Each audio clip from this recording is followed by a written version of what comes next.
Before Lyra owned a salon, she worked as an apprentice under a well-known stylist named Madame Sela. For 4 long years, she swept floors, washed hair, fetched items, and watched other apprentices grow. But she never learned real styling because Madame Sela never trusted her with actual customers. Each time Lyra tried to watch closely or asked to practice, Madame Sela would snap, "You are not ready. You'll ruin someone's hair."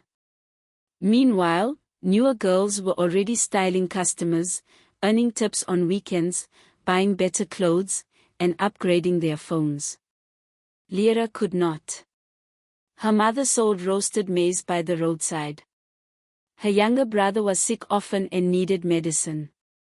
Some nights, the family went to bed without food. Yet Lyra kept quiet, believing her time would come eventually.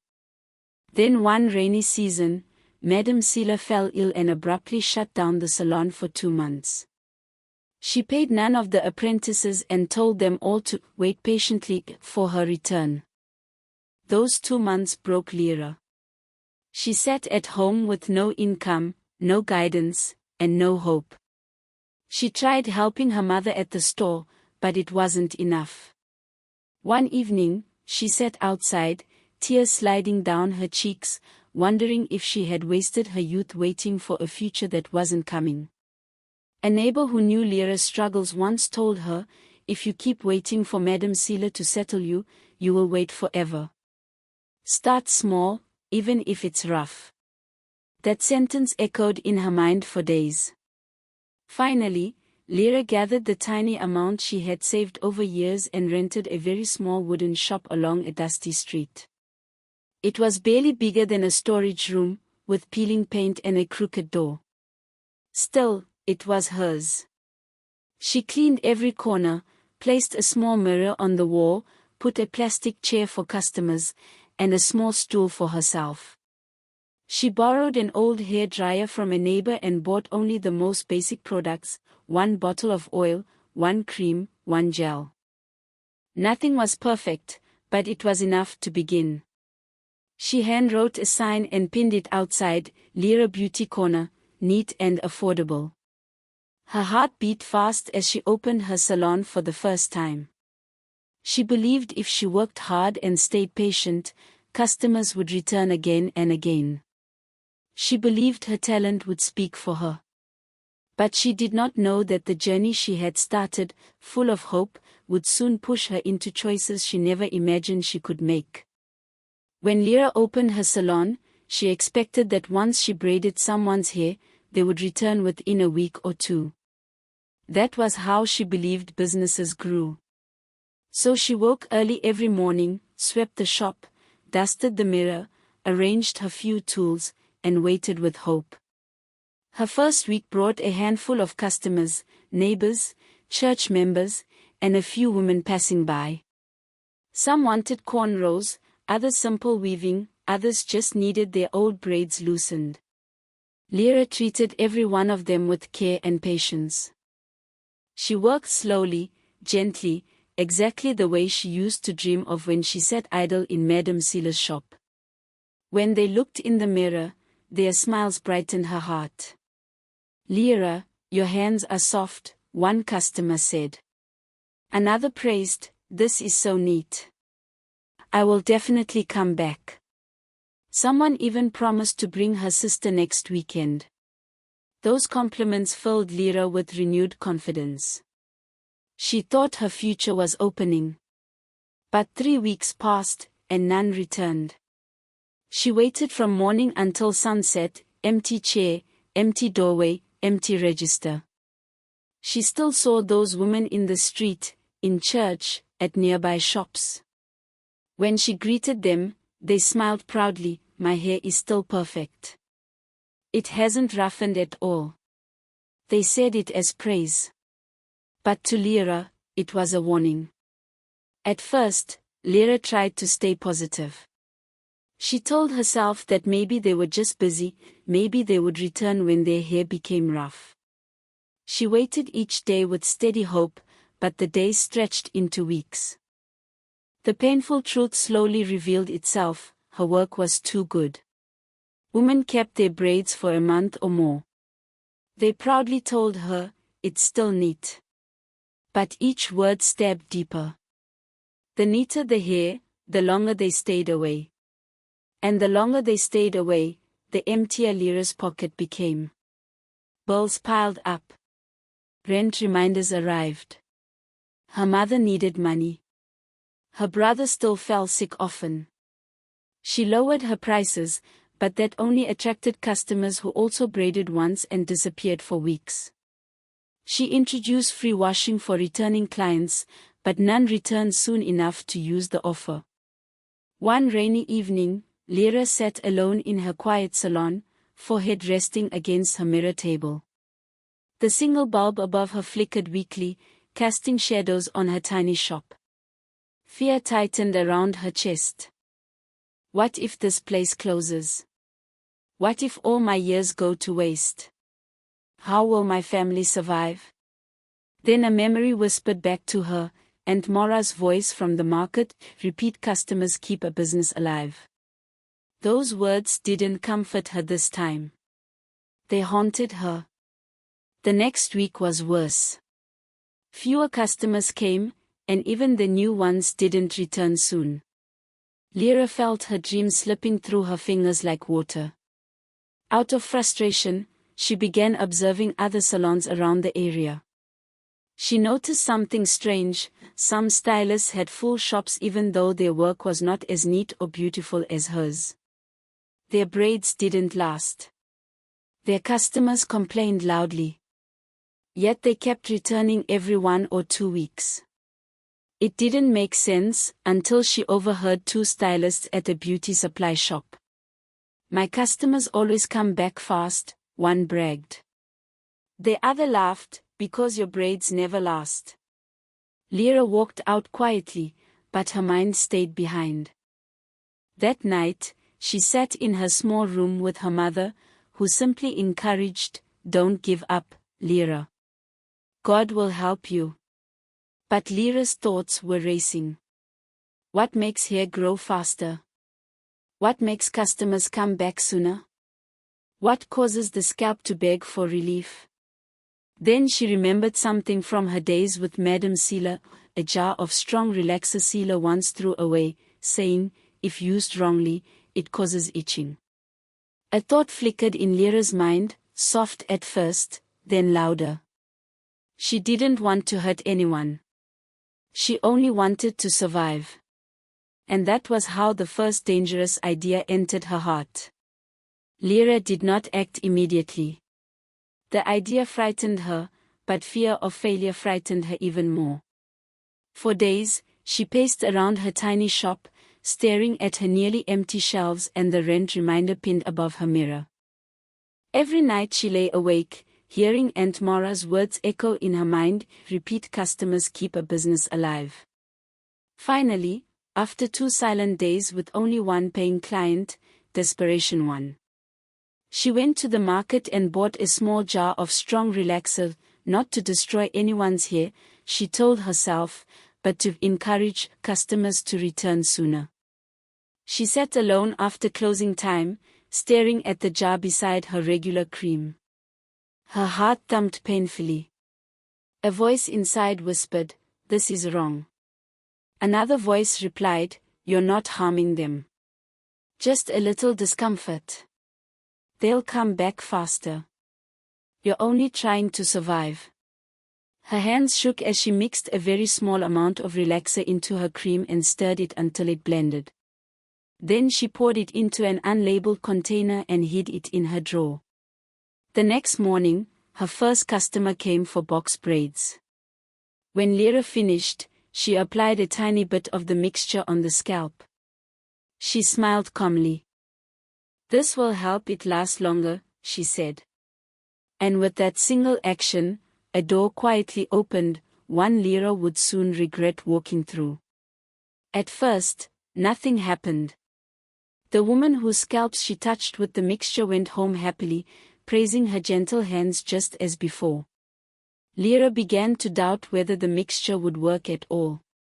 Maybe she was worried for nothing, maybe this too would fail. But 3 days later, early in the morning, someone began calling her name loudly from outside. Lyra. Please help me. My head is itching too much. It was one of the women she had treated. Before Lyra could finish attending to her, another client arrived that same evening, scratching her scalp non-stop. The next day, a third one rushed in, breathless with discomfort. None of them accused her. None suspected anything. They simply begged for relief. Lyra acted calm, compassionate, and surprised. It happens sometimes, she would say softly. Your scalp may be sensitive. Don't worry, I'll fix it. They all paid again. Within just 3 weeks, the difference was shocking. Her once empty salon turned busy. Women returned constantly, every few days, scratching, complaining, desperate. Lyra always had the cure ready. Money flowed. She bought new products, improved her small shop, and even purchased branded containers for hair treatments that looked professional but held nothing more than oil mixed with menthol. People called her the caring stylist. They didn't know the truth. Business grew faster than Lyra ever imagined. Her salon was always full, morning, afternoon, even late evenings. Women rushed in holding their heads, begging for help. She pretended to be patient, gentle, and understanding.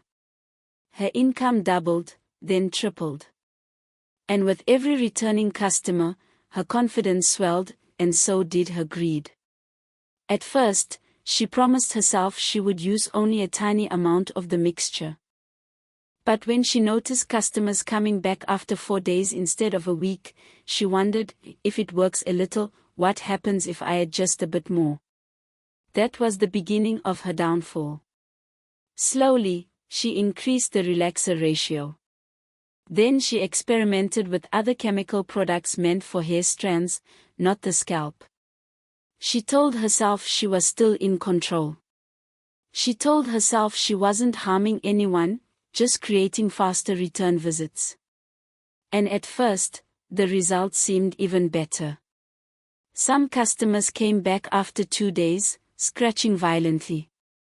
They assumed it was heat, sweat, dandruff, anything except Lyra. They trusted her. But trouble began to show. One woman returned with tears in her eyes. My scalp is burning, she whispered. Another came with tiny red bumps. Another found small patches of hair on her pillow. Still, they never suspected her. And Lyra, blinded by profit, refused to stop. Among the many women flooding Lyra's salon, there was one quiet lady named Talia. She didn't gossip, didn't linger, and didn't enjoy noisy places. She came because a friend recommended Lyra's soft hands. Her first experience was pleasant, beautiful braids, neat parting, gentle finishing. Talia left smiling. But 3 days later, she returned, calm but uncomfortable. My scalp is reacting, she said softly. Please check it. Lyra acted concerned and touched her scalp gently, but Talia noticed something strange. Lyra looked too prepared, as if she already knew what the problem was. She didn't seem surprised at all. That bothered Talia more than the itching. Still, she didn't accuse her. She simply paid and left. 2 days later, she visited her friend Rina and shared what happened. To her shock, Rina whispered, "The same thing happened to me last week when I braided there." That was when Talia became certain it wasn't random. She didn't shout or report Lyra. She didn't cause a scene. She simply said, "Come with me to her shop again. But this time, I want to watch her carefully." Rina agreed. They returned to Lyra's salon, one acting like a new customer, the other pretending to simply keep her company, while Talia's eyes observed every move with quiet suspicion. Among the many women flooding Lyra's salon, there was one quiet lady named Talia. She didn't gossip, didn't linger, and didn't enjoy noisy places. She came because a friend recommended Lyra's soft hands. Her first experience was pleasant, beautiful braids, neat parting, gentle finishing. Talia left smiling. But 3 days later, she returned, calm but uncomfortable. "My scalp is reacting," she said softly. "Please check it." Lyra acted concerned and touched her scalp gently, but Talia noticed something strange. Lyra looked too prepared, as if she already knew what the problem was. She didn't seem surprised at all. That bothered Talia more than the itching. Still, she didn't accuse her. She simply paid and left. 2 days later, she visited her friend Rina and shared what happened. To her shock, Rina whispered, "The same thing happened to me last week when I braided there." That was when Talia became certain it wasn't random. She didn't shout or report Lyra. She didn't cause a scene. She simply said, "Come with me to her shop again. But this time, I want to watch her carefully." Rina agreed. They returned to Lyra's salon, one acting like a new customer, the other pretending to simply keep her company, while Talia's eyes observed every move with quiet suspicion. The room grew tense. Lyra clutched the container against her chest, her breathing uneven. More voices rose from the doorway as curious women stepped inside. "If it's harmless, open it and let us smell it," someone shouted. "Use it on yourself first," another demanded. "What have you been putting on our scalps?" the frightened woman cried. Lyra's legs shook. Her palms were drenched in sweat. She stared at the container as if it were a ticking bomb. Every excuse she rehearsed in her mind suddenly sounded weak, childish, unbelievable. Finally, under the pressure of the crowd, her voice cracked. I'm sorry," she whispered. Her eyes filled with tears. "Please. I didn't mean to harm anyone." The salon exploded. Women screamed, some burst into tears, others touched their scalps in panic. A few stormed outside, shouting to neighbors what they had just discovered. "Call the police," someone yelled. Within minutes, a crowd formed outside the salon, buzzing with shock and anger. Lyra stood frozen in the center of the chaos, trembling as if her bones had turned to glass. 2 police officers arrived and pushed through the crowd. They took the container from her shaking hands, asked a few sharp questions, and led her away. Her once busy salon fell silent. For the first time, Lyra understood the full weight of what she had done. At the police station, Lyra sat on a plastic chair with swollen eyes and trembling fingers. She didn't argue. She didn't defend herself. She didn't try to twist the truth. When the officer asked her to explain what happened from the beginning, Lyra took a shaky breath and told everything: how she suffered under Madame Sila, how her salon struggled, how customers never returned, how bills piled up, and how one desperate thought pushed her into a mistake she couldn't undo. The officer listened quietly. When she finished, he said, "You wanted progress, but you took the wrong path. Shortcuts always demand a price." Lyra's tears dripped onto her palms. Later that evening, her mother rushed into the station, crying, her wrapper barely tied. "Lyra, why? You should have told me you were suffering. We would have found another way." Hearing her mother's voice broke her completely. The officers allowed Lyra to stay in a small holding room instead of the main cell while they contacted the affected customers for settlement. Community elders stepped forward, hoping to resolve the matter peacefully.